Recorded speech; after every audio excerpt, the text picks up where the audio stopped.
Wow, এবারও নাকি Prince সিনেমাতে শাকিব খানের বিপরীতে নায়িকা হিসেবে দেখা যেতে পারে ভারতের ইদিকা পালকে। এবং সিনেমার পারিশ্রমিক নিয়ে কথা তুলল ইদিকা পাল। বাংলাদেশের নাম্বার ওয়ান সুপারস্টার শাকিব খানের নতুন একটি সিনেমার শুটিং শুরু হতে যাচ্ছে এবং এই সিনেমার নাম হচ্ছে প্রিন্স, এবং চলতি বছরে শুরু হতে পারে এই প্রিন্স সিনেমার শুটিং।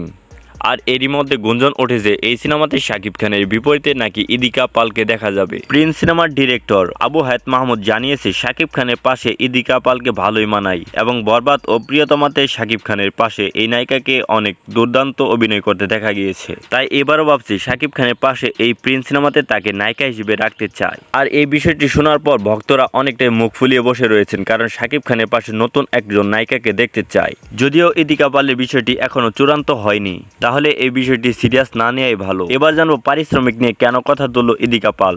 বাংলাদেশের number one superstar and megastar Shakib খানের সাথে তিনি পরপর দুইটি সিনেমাতে কাজ করেছে এবং ওই দুইটি সিনেমায় হয়েছে ব্যবসা সফল সিনেমা। ইদিকা পাল জানিয়েছে তাকে নামমাত্র পারিশ্রমিক দেওয়া হয়েছে, তাই তাকে তার সামনের সিনেমাগুলোতে মার্জিত পারিশ্রমিক দিতে হবে বলে জানিয়েছেন ইদিকা পাল। যদিও এই পারিশ্রমিকের বিষয়টি এখনো সত্যতা খুঁজে পাওয়া যায়নি, তাহলে এই বিষয়টি গুজব।